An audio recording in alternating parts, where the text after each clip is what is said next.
SPG classes में आप सभी का स्वागत है। आज हम जो है उपसर्गों का अभ्यास कराएंगे जो ओमार शीट में भरे जाते हैं। ओमार शीट की तैयारी आप लोग करिए।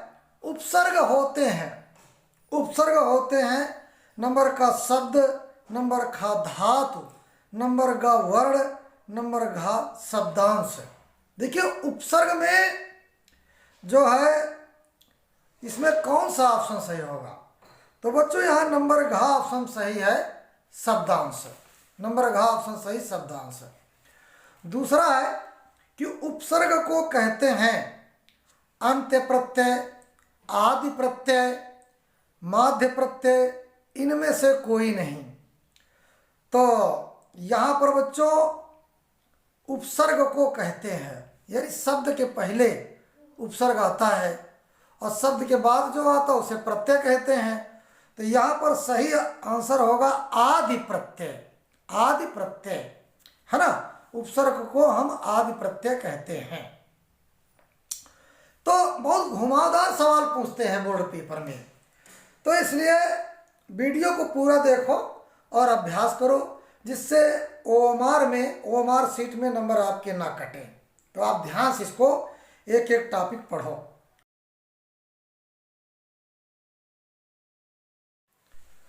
अगला है उपसर्ग शब्द की व्युत्पत्ति है। तो यहां पर देखो, उपसर्ग प्लस गा, उपधन सर्ग, उ धन पसर्ग, उपस धन रग।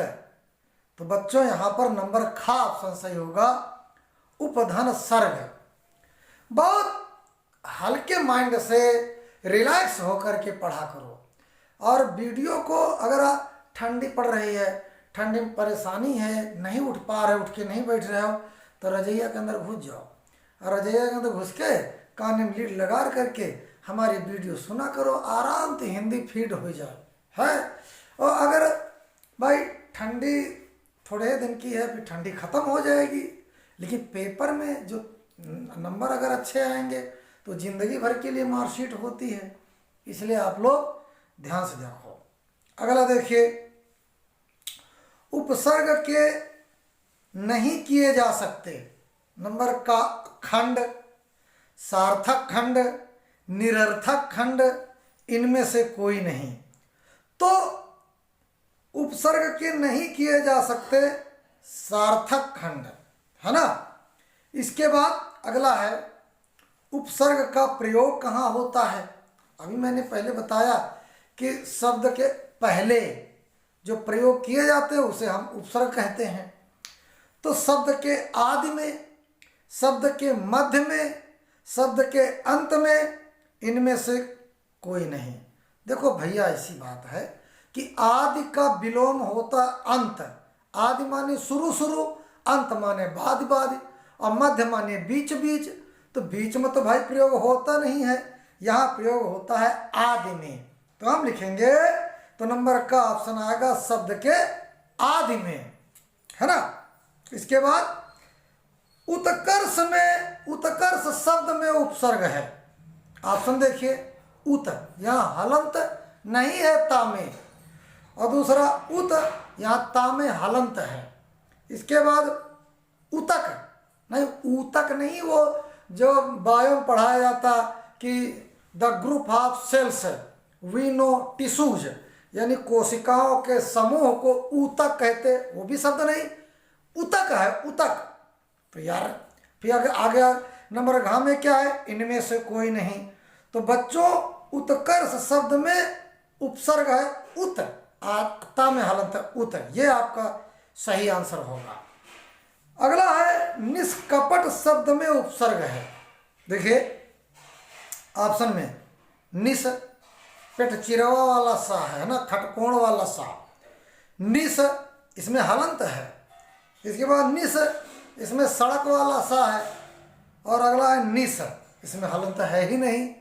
तो यहाँ पर निष्कपट अगर शब्द को देखो तो नंबर जो है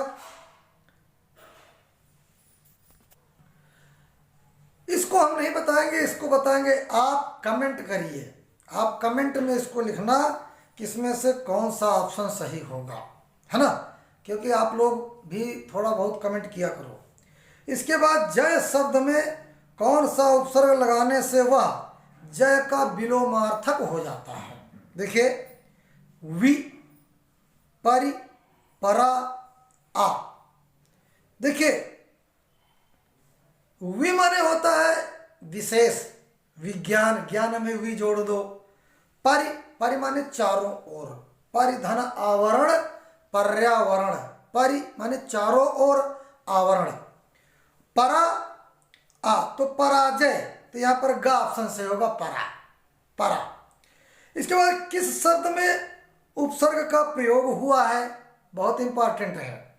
उपकार, लाभदायक, अपनापन, समझदार।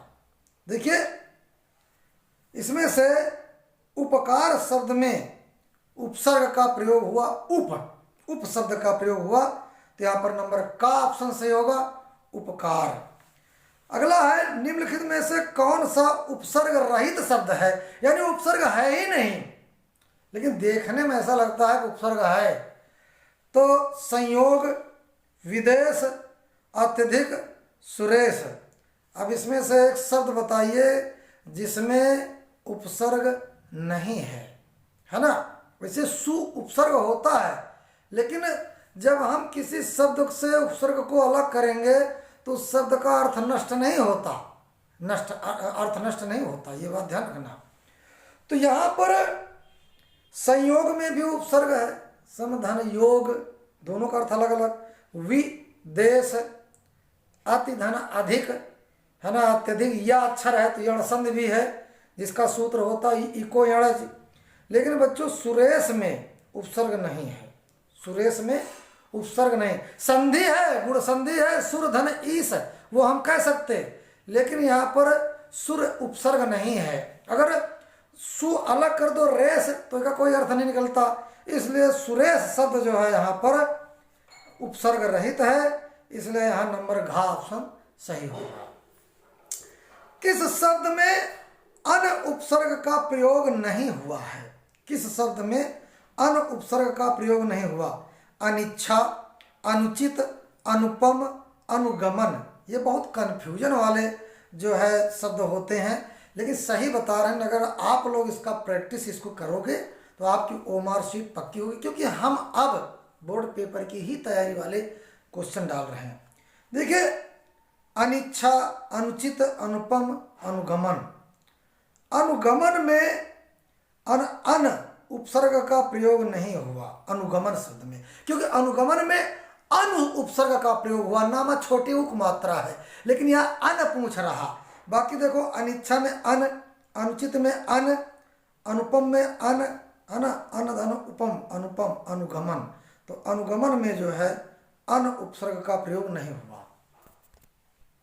धन्यवाद बच्चों, इस वीडियो के माध्यम से आप लोग अभ्यास करते रहो, क्योंकि ओमार शीट अगर जो है गलत हो गई तो आपके काफ़ी नंबर कैंसिल हो जाएंगे, कट जाएंगे। Thank you.